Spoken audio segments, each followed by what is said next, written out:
Hello mga lodi, mga kawaiti ko dyan. Ito ang ulam namin.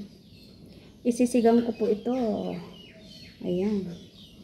Magkakat tayo ng gray mullet.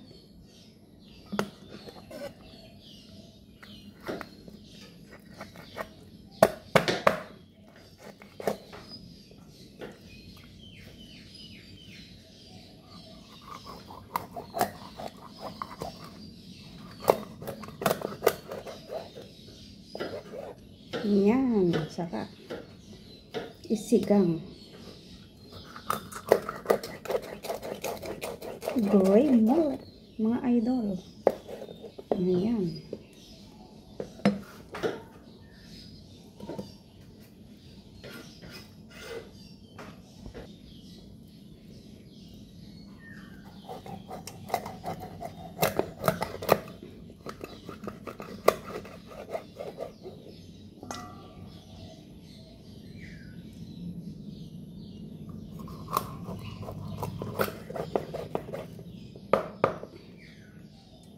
Medyo may pagkatigas kasi ang isda. Isda natin. Matigas yung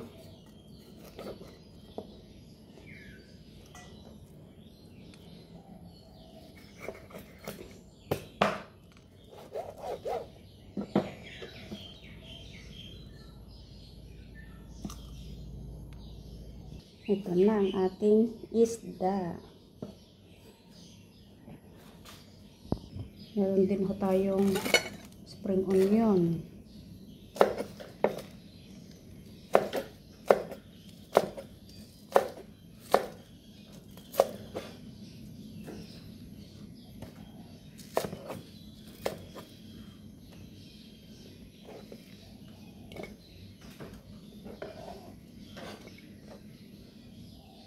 Meron din tayong onion. Ito yung ating ingredients para sa ating sinigang.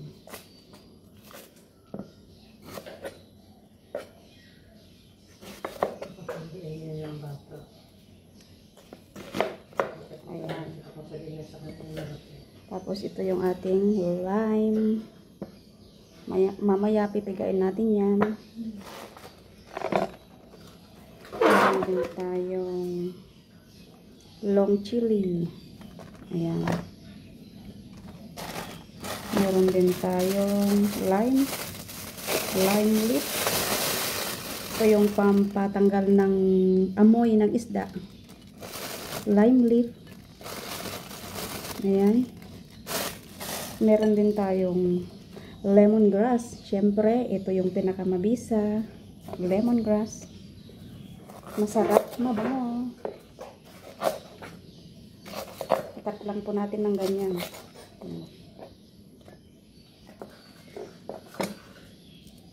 Saka ito, okay na yan.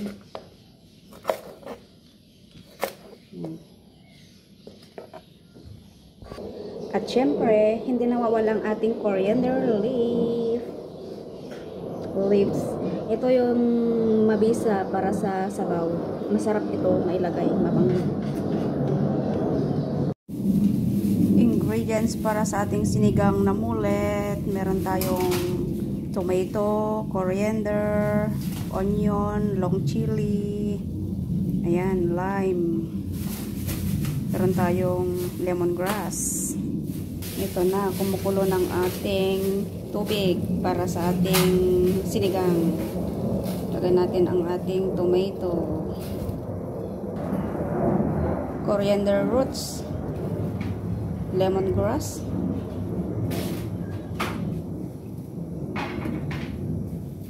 ayan, long chili,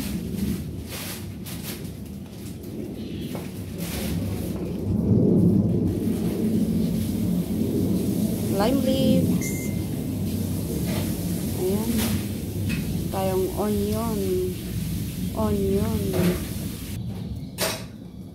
ayan, maglagyan din natin ng fish sauce. Maglalagay din tayo ng fish sauce.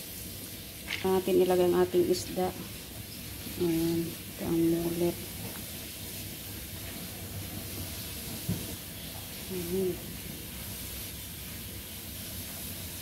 Ito na siya. Lalagay natin ang kangkong. Wow, sarap. Ayan. Ayan, sarap.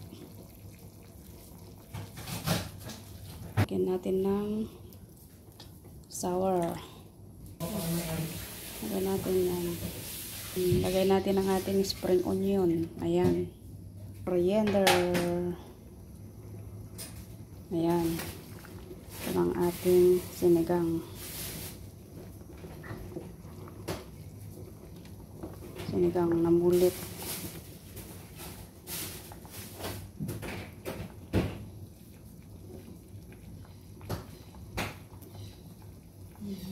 Sarap. Yum, yum, yum.